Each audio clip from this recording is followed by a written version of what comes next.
Juriscast, o seu podcast jurídico. Olá, meus amigos advogados, minhas amigas advogadas, sejam todos bem-vindos a mais um episódio do Juriscast, o seu podcast jurídico. Como de costume, eu sou o Thiago Facchini, estou aqui com vocês e o tema de hoje é testamento no Brasil.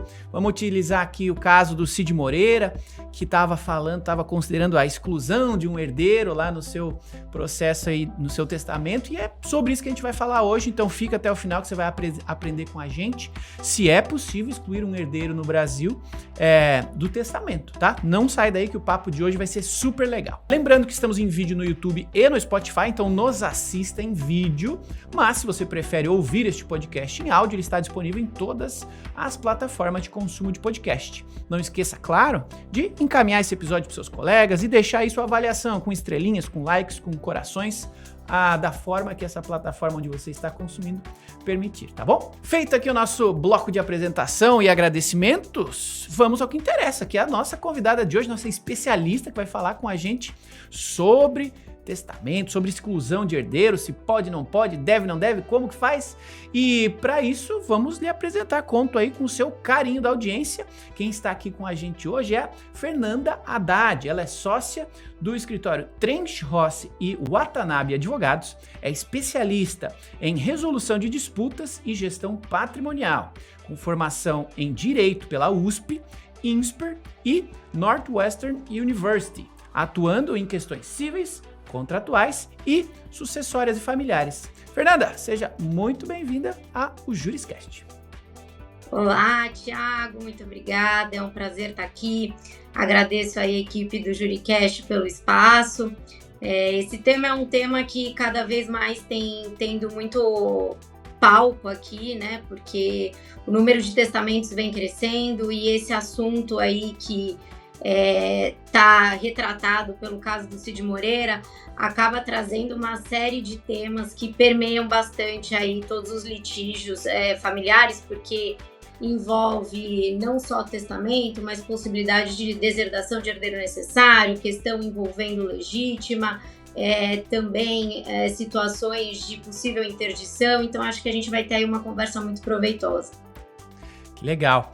Para a audiência que eventualmente não está a par deste caso aí do Cid Moreira, que aconteceu já faz um tempinho, mas que a temática tem total relação com o nosso tema, você pode resumir para a gente esse caso aí do Cid, o que aconteceu, quais eram aí as dúvidas que estavam relacionadas com este processo dele, e em seguida a gente aprofunda o tema aqui na nossa pauta.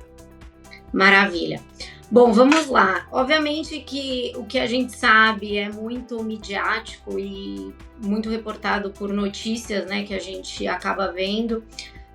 Esses processos, normalmente, que tratam de inventário, partilha de bens, interdição, ações de abertura e cumprimento de testamento, elas costumam tramitar em segredo de justiça. Então, para a gente ficar muito complicado analisar a cópia de processo, até pesquisando um pouco mais sobre o caso, eu vi que teve aí um veículo de comunicação que chegou a mostrar que teria tido acesso ao testamento, mas vamos aí do ponto de vista conceitual e do que foi noticiado, né, na mídia. Pois bem, o Cid Moreira faleceu agora em outubro de 24, com 97 anos, deixando sua esposa, cônjuge com quem era casado há aproximadamente 20, 25 anos, e 2 filhos, sendo um adotivo e um filho biológico, tá? Normalmente, quem atua, né, nessa seara e nesse ramo, né, de direito de família e sucessões, já está um pouco mais acostumado que famílias que em vida já apresentam um perfil um pouco mais litigioso não costumam mudar na situação pós-mortem de um dos seus membros. Então, aqui no caso, a temática principal hoje é a validação de uma disposição contida no testamento do Cid Moreira, que supostamente teria tido por objetivo deserdar os 2 filhos e deixar a herança dele 100% com a então esposa com quem ele foi casado por 20, 25 anos. Acontece que antes mesmo, né, de ser aberta a sucessão, a gente fala que a sucessão é aberta a partir do momento em que há o falecimento. Mas nesse caso em específico, no ano de 21, parece que já teria havido um litígio dos 2 filhos contra a própria esposa do Cid Moreira enquanto vivo, no qual havia uma discussão envolvendo a interdição dele, tá? Então os filhos em conjunto teriam ajuizado uma demanda para pleitear a interdição do Cid Moreira, que é uma medida para basicamente falar que ele já não estava mais dentro das capacidades civis para a prática, né, dos seus atos. E paralelamente a isso, pelo que a mídia, né, noticiou, teria também dentro dessa alegação de interdição um fato envolvendo a gestão do patrimônio dele pela então esposa. Os filhos estavam alegando que essa esposa estaria supostamente fazendo a gestão indevida do patrimônio com o objetivo de prejudicar esses 2 filhos na herança do Cid Moreira. Ah, Fernanda, mas como que eles estavam fazendo isso? Eles alegam, né, que tanto a esposa quanto familiares dela passaram a adotar medidas para pegar o patrimônio que estaria registrado no nome do Cid Moreira e passar esse patrimônio para o nome dela ou para nome de terceiros com quem ela teria relacionamento.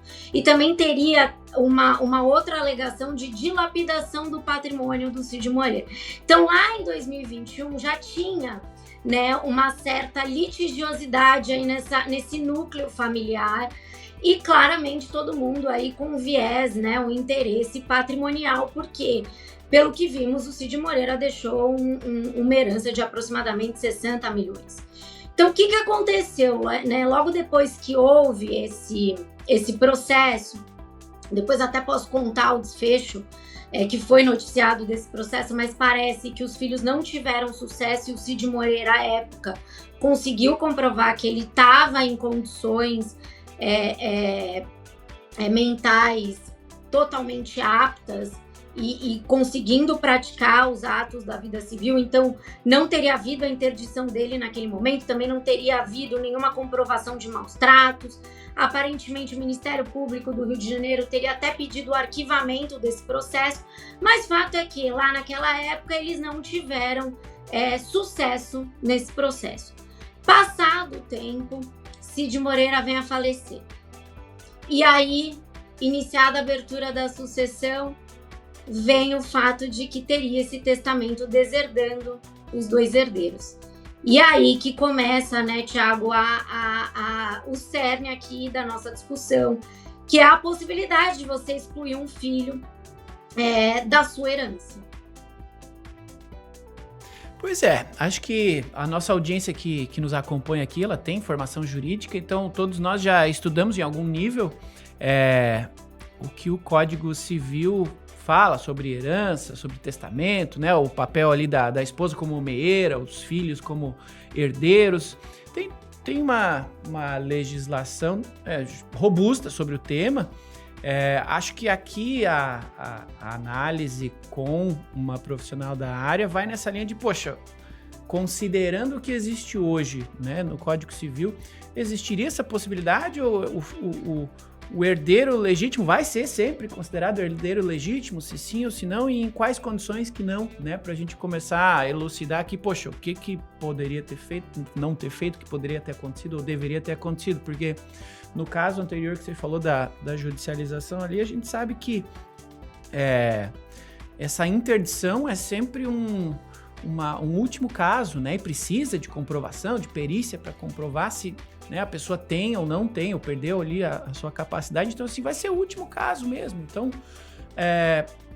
normalmente, né, considerando as decisões sobre o tema recentes e tal, mas existe a possibilidade de uma exclusão, seja antes do testamento, seja no testamento. O que você entende sobre? Então, vamos lá. Aqui a gente está tratando de exclusão de herdeiro da sucessão. Antes de tudo, e até, Thiago, como você bem colocou, considerando o público-alvo aqui desse podcast, vamos só relembrar um ponto importante, que a gente está falando de herdeiros necessários. Quem são esses herdeiros necessários? Os herdeiros necessários por dispositivo de lei são ascendentes, descendentes e cônjuge. É óbvio que vai depender do caso a caso. O falecido era casado em que regime de bens? O falecido tinha descendente? O falecido tinha ascendente vivo? Obviamente. Mas aqui, no caso, os 2 filhos são, sim, herdeiros necessários, e o fato de um deles ser adotivo não faz diferença nenhuma, porque o código também já deixou isso muito claro, que eles todos estão em igual posição, tendo todos os direitos igualmente, independentemente de um ser adotivo e o outro biológico. Feito esse esclarecimento, o nosso sistema jurídico, ele tem aqui 2 possibilidades que a gente chama, que são 2 tipos, né, 2 formas de você excluir o herdeiro da sucessão. Um é o que a gente chama de via indignidade e o outro é via deserdação. Qual que é a diferença? Fernanda, mas nos 2 o efeito prático é o mesmo, porque o herdeiro ou o legatário, né, que seria a pessoa que teria direito a algo no testamento, não vai vir a ter esse direito que supostamente seria para ele ter. Ok, do ponto de vista prático, os 2 levam ao mesmo ponto final. Porém, há uma diferença muito grande da forma de processamento, de requisitos, e acho que aqui é um ponto central da nossa conversa que vale a pena a gente diferenciar. Concordo, e desculpa te atrapalhar, mas é isso mesmo. Acho que a audiência que está aqui, ela está se perguntando, poxa, quais são esses pré-requisitos, né, em cada um dos casos, porque ou eles atuam, né, nessa área, ou eles têm interesse em ajudar seus clientes ou até seus familiares. Então, concordo com você, aqui tem bastante conteúdo legal para a gente explorar. Pois bem, vamos lá. Em relação à indignidade, ela é reconhecida via sentença judicial. Você precisa que um juiz reconheça essa característica de indignidade que faça com que esse herdeiro venha a ser excluído. Tá? É um processo muito diferente quando a gente está falando de deserdação. A deserdação, ela serve sempre ao herdeiro necessário, tá? E a deserdação, ela é feita normalmente, e por requisito, pelo que está no próprio artigo 1962 do Código Civil, ela é feita pelo próprio autor da herança, mediante um reconhecimento formal, que é o próprio testamento. Então, no testamento, o autor da herança precisa falar os motivos e as razões pelos quais esse herdeiro legítimo, necessário, não vai ter direito à herança. Só um ponto adicional aí, que eu sempre gosto de relembrar quando eu estou falando sobre sucessão. Por que a gente chama do herdeiro necessário ou herdeiro legítimo? Porque é aquele herdeiro que tem direito a legítimo. O que é a legítimo? A legítima é aquela parcela, aquele quinhão do autor da herança, que é 50%, que é destinado aos herdeiros necessários. Com relação a esses 50%, não há a possibilidade de forma alguma de você alterar. Esta é a regra. Tá? Então, em relação aos 50%, vai para os herdeiros necessários. A deserdação é uma excludente da regra desta legítima. E no testamento, por sua vez, o testamento é um mecanismo de você planejar sua parcela disponível, que é em relação ao quê? Aos outros 50% remanescentes.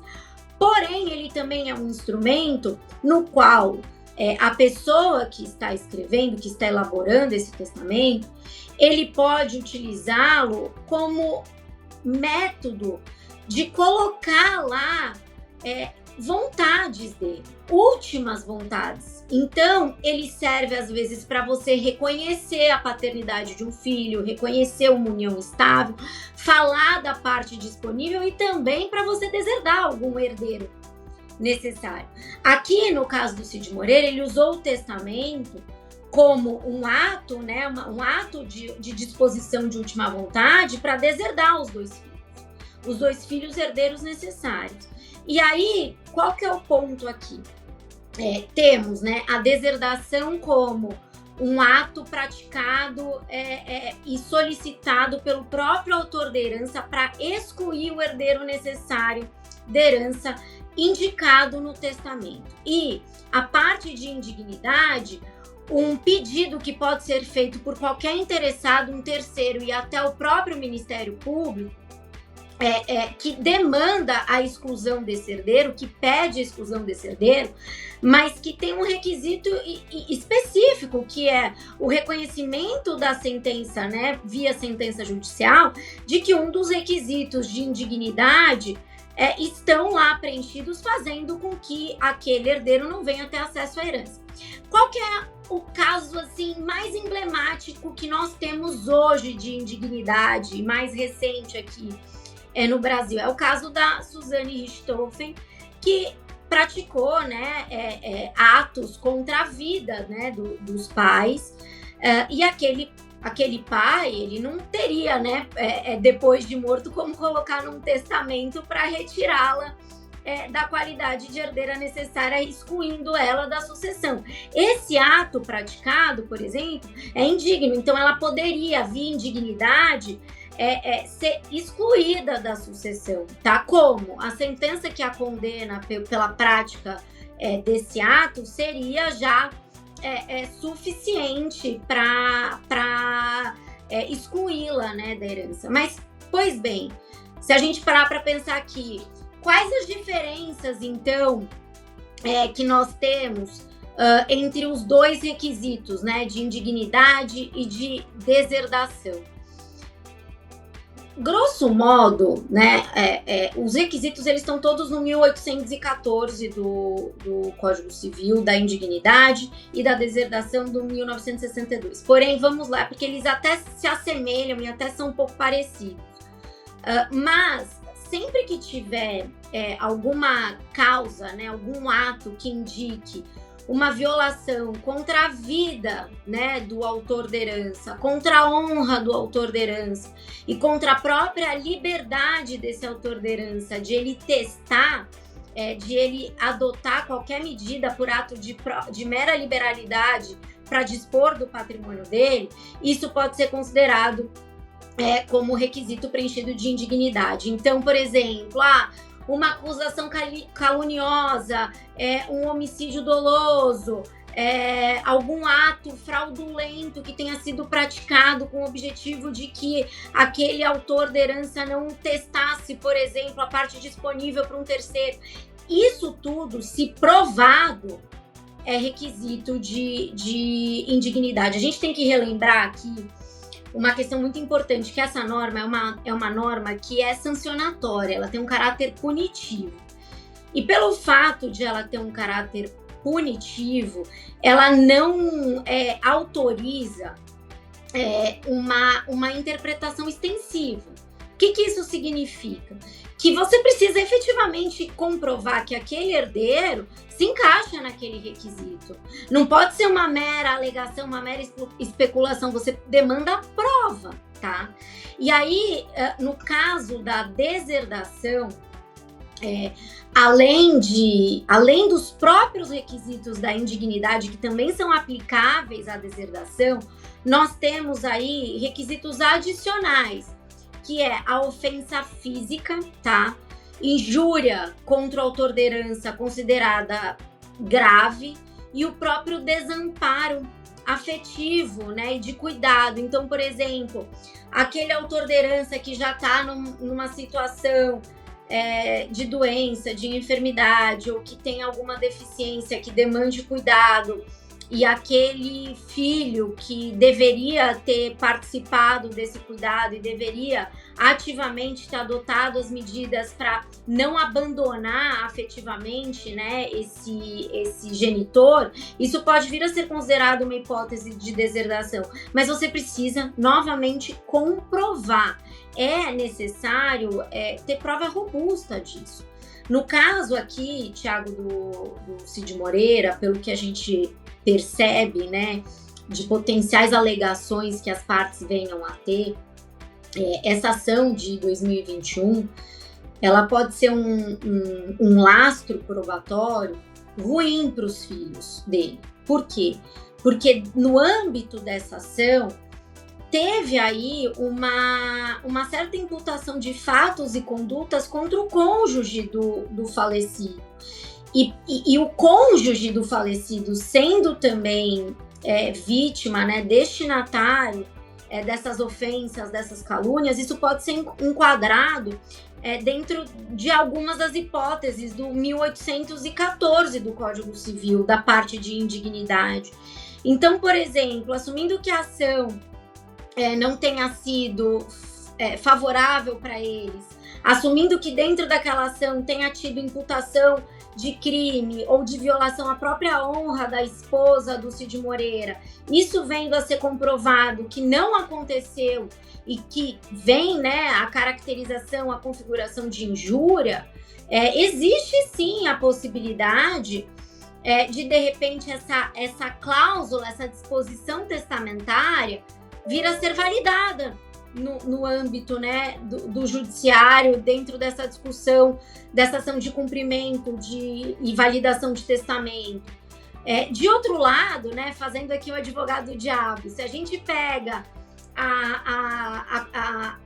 a narrativa deles e a gente consegue comprovar que não, o Cid Moreira estava sendo maltratado, que não, tiveram sim condutas praticadas no âmbito de desviar patrimônio com o objetivo de prejudicar e tudo mais, enfraquece também que aquilo tudo que foi alegado naquela ação de 2021 seria considerada injúria. Então a gente fica aqui muito calcado em elementos de prova, em situações que podem ser consideradas e na interpretação que o juiz do caso vai ter mediante os elementos probatórios que vão ser apresentados naquele processo, para verificar se a disposição testamentária vai ser tida por válida.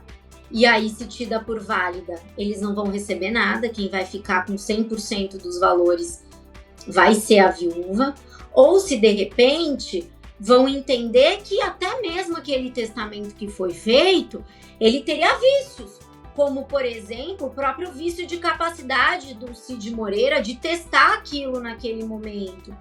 Então, assim, é uma briga ferrenha que não vai se resolver de forma célere e rápida, tá? Então, quem atua nessa área sabe que essas disputas familiares, elas são extremamente desgastantes, elas demoram bastante tempo, a gente vê aí, às vezes, inventários que se arrastam por 10, 15 anos, herdeiros que seguem sem ter acesso ao patrimônio durante longo período de briga e de litígio. E pelo que eu sei, né, e meramente considerando aí um raciocínio jurídico lógico de quem atua na área há mais de 15 anos consegue dizer, é que uma disputa como essa está só começando, assumindo que ele faleceu agora em outubro.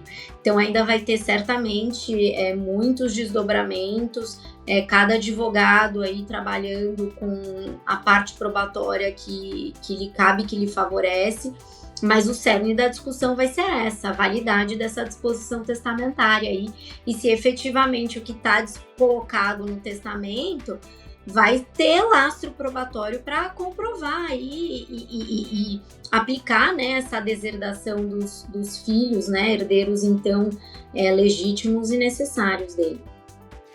Entendido. Você aí na audiência, meu amigo, minha amiga, ó, talvez tenhamos aqui um episódio 2 desse mesmo tema aqui no Juriscast, quando tivermos aí notícias sobre esse caso, quem sabe a gente tiver que fofocar um pouco e fazer análise jurídica em cima da informação que for tornada pública, né? Como você bem falou, Fernanda, esse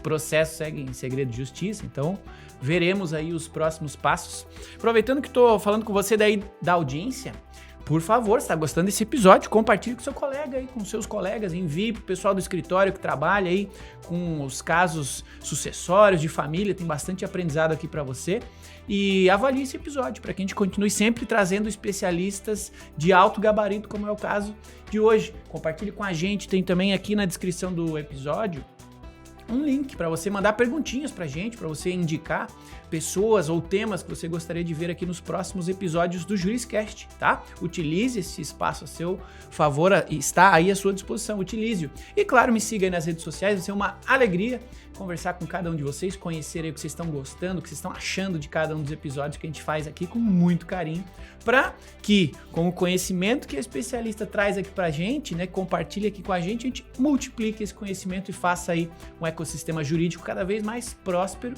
para todos nós que fazemos parte dele, tá? Bom, o papo tá bom, Fernanda. Me fala o seguinte, você que, né, trabalha aí com questões sucessórias de família há tanto tempo, já tem uma experiência robusta no tema, você já se deparou com casos parecidos, similares ou não? E como é que você vê que tá a questão da jurisprudência nessa temática? Já está bem estabelecida ou não? Tem algum tipo de possibilidade de entendimento diverso sobre esse tema? Como é que está esse cenário atual na sua visão? Olha, vamos lá. Tem crescido muito o número de testamentos feitos no Brasil. O CNB, né, o Colégio Notarial Brasileiro, divulgou recentemente um dado que só em São Paulo, desde a pandemia, se a gente comparar, né, 10 anos para trás com hoje, houve um crescimento de quase 34% do número de testamentos registrados no Brasil. O testamento hoje vem sendo uma das formas mais eficientes, até do ponto de vista financeiro, de planejamento sucessório, porque ele implica muito mais uma vontade já e um planejamento do próprio testador, porque a execução dele, se você tem um bom profissional do lado, um bom advogado, que vai ter a certeza de que as cláusulas lá colocadas estão dentro, né, do conceito de validade e tudo mais, ele é um instrumento excelente de ser utilizado como forma de organizar o patrimônio, né, para a próxima sucessão ou para terceiros e tal. O que eu vejo, né, da minha experiência é que mesmo com o aumento da preocupação da sociedade de planejar, porque se não planeja vai ser feito de uma forma que é o que está na lei, e aí assim vai ser feita de um jeito que não necessariamente seria o que você gostaria, as pessoas estão falando mais, né, isso tem deixado de ser um pouco aquele tabu, né, de falar sobre o bem, sobre doações em vida e tudo mais. Porém, o que eu vejo já atuei muito em casos disputando validade de testamento. E na maioria deles, são casos em que são colocados à prova, em questionamento, a própria capacidade do testador no momento da elaboração desse testamento.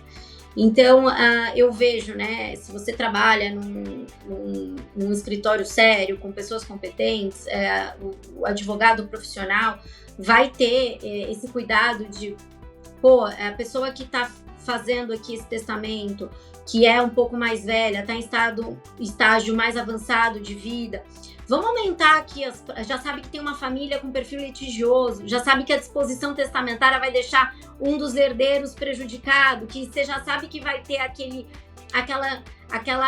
perfil de briga, né, da pessoa prejudicada.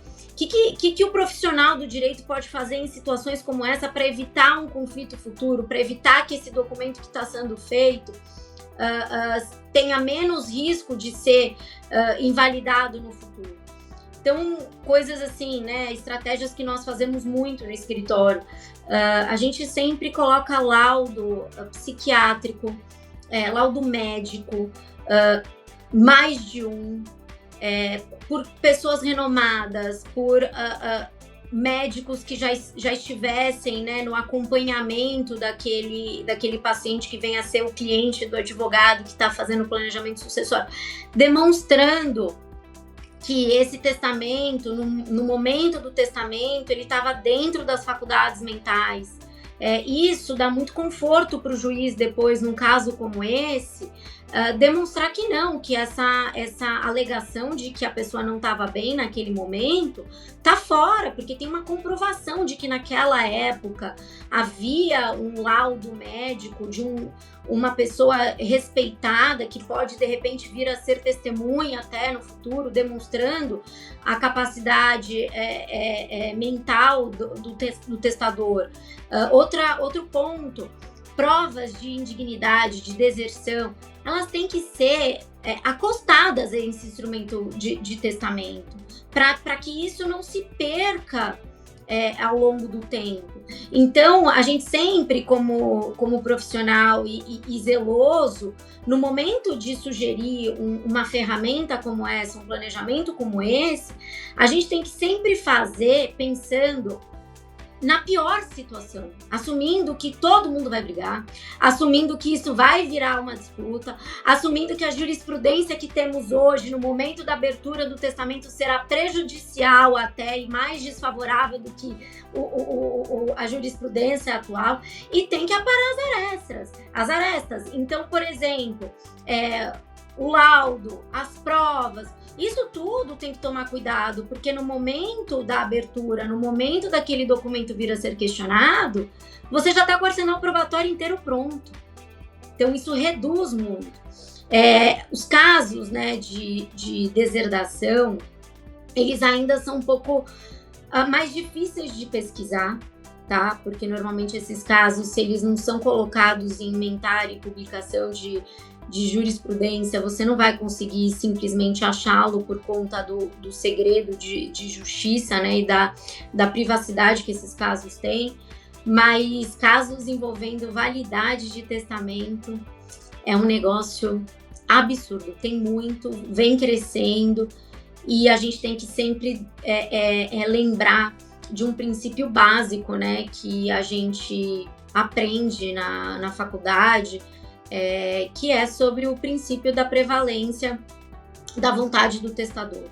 Que o Poder Judiciário hoje, nesse momento, ele sempre vai fazer de tudo para preservar, tentar entender qual que era a finalidade do testador para que aquela última vontade prevaleça. E aí, outro ponto também, eu sou fanzaça aqui de testamento, eu adoro, é uma temática que eu trabalho bastante. E às vezes, né, a gente vê alguns clientes querendo inovar muito, né, no testamento. Mas será que eu posso fazer isso? Sei o quê? Eu sempre brinco que o simples, muito bem feito, é sempre a melhor opção. Mas muitas vezes as situações são muito complexas e a gente demanda aí criatividade, né, das pessoas que trabalham conosco, que atuam na área, para a gente atender todos os lados. E aí, para dar um pouco de conforto para os operadores do direito, é que justamente por conta desse princípio, ainda que você precise inovar, colocar uma cláusula um pouco diferente, que não é muito usual num instrumento como esse, seja uma cláusula, por exemplo, de deserdação, que é esse caso que a gente está analisando, ainda que essa cláusula seja considerada não válida e seja não aplicável no caso concreto, por exemplo, no caso do Cid Moreira, o juiz vem a falar, olha, essa cláusula não é válida porque não ficou comprovado os requisitos para a deserdação dos filhos, todas as demais disposições testamentárias, elas vão prevalecer. Então, por exemplo, se nesse caso o Cid Moreira queria deserdar os filhos, mas já é uma medida um pouco mais arrojada, uma estratégia que talvez demande um pouco mais de prova, de mais requisitos para que ela seja aplicada lá no futuro, tem outras medidas que você pode colocar no testamento de que, olha, se a deserdação não vier a ser reconhecida, eu utilizo esse instrumento aqui do meu testamento para deixar 100% da minha parte disponível para minha esposa, por exemplo. Aí você já limita a disputa da necessária como sendo só os 50%, porque a outra metade ele já testou em favor de um terceiro. Então, aí que tá a magia e a necessidade de estar bem assessorado no momento, num momento como esse, né, de planejamento sucessório. As pessoas têm a tendência, às vezes, a achar que advogado é custo, advogado é despesa, mas eu brinco que não, é investimento. Você está mal assessorado depois, certamente trará uma despesa muito maior.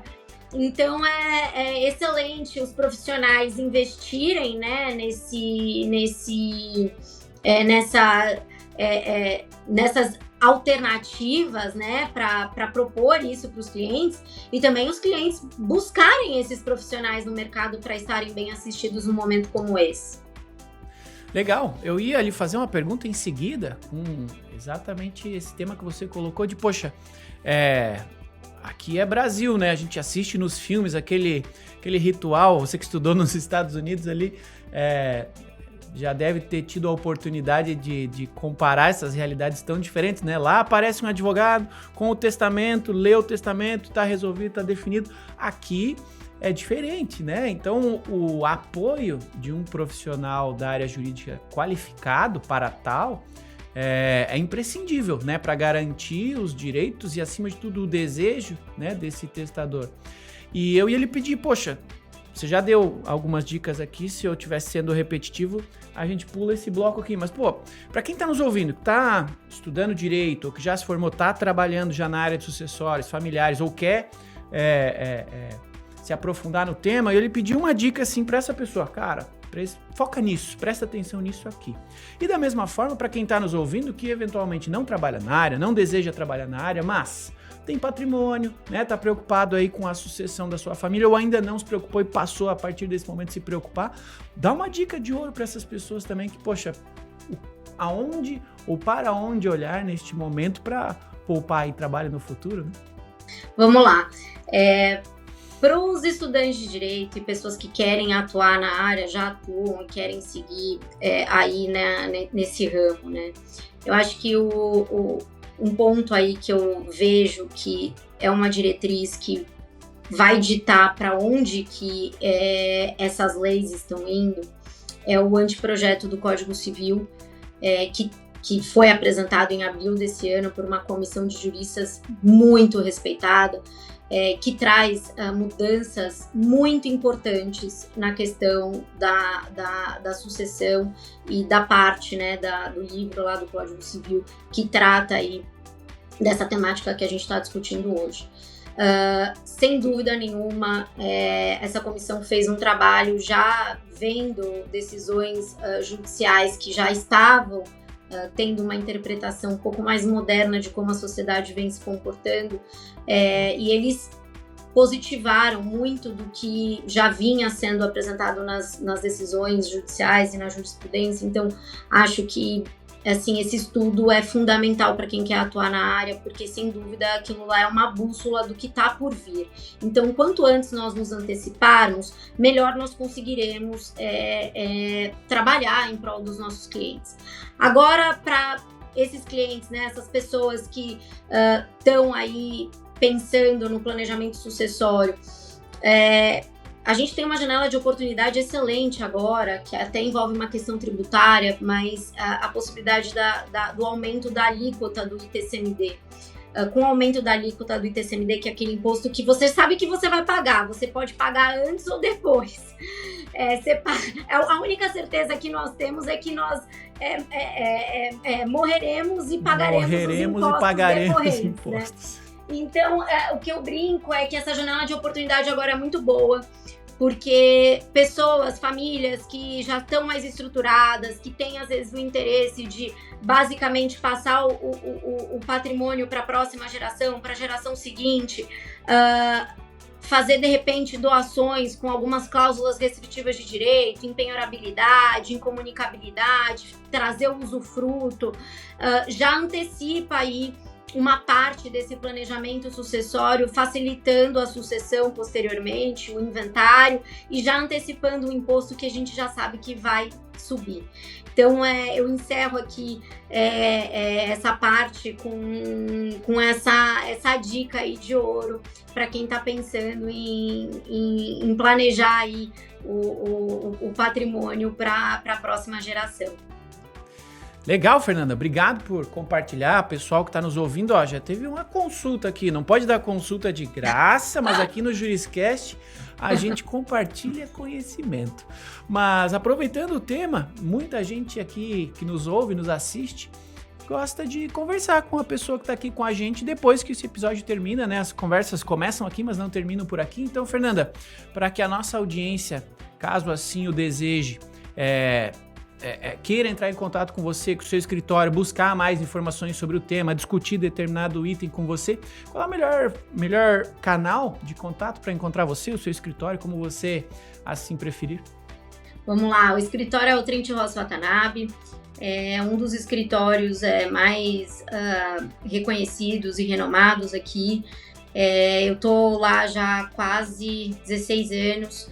Nós temos uma área de gestão patrimonial, família e sucessões, que é uma área já robusta e que a gente tem uma interface com equipes de societário, tributário, para a gente conseguir dar um apoio integral e holístico, né, que a gente brinca para os nossos clientes, para que ele não precise consultar o de família, depois confirmar com o tributarista se aquilo está certo. Então, nas redes sociais chama Trent Ross. É fácil de achar. O meu nome é Fernanda Haddad, no site do escritório também tem, mas se precisar o e-mail é fernanda.haddad@trentross.com. E eu aproveito aí para agradecer todo o meu time e a equipe de gestão patrimonial, família e sucessões do Trent, que são excelentes e certamente ficaram muito contentes aí de receber dúvidas e novos clientes decorrentes aí dessa questão de planejamento sucessório e familiar. Obrigada, viu, Thiago, pela oportunidade e pela abertura aí da gente também expor um pouco aí do nosso trabalho. Legal, o futuro já é parte do presente, a gente tem que pensar no futuro e é sempre legal ter profissionais de alto calibre como você, estando aqui conosco, compartilhando conhecimento. Muito obrigado, Fernanda.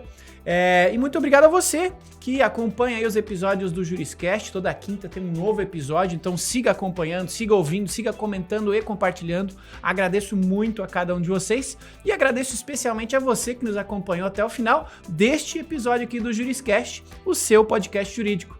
Até quinta-feira que vem, um abraço e tchau! Você ouviu o Juriscast, produção e oferecimento ProJuris, plataforma de inteligência legal, líder no desenvolvimento de software para departamentos jurídicos e escritórios de advocacia, powered by Softplan. Conheça mais em projuris.com.br.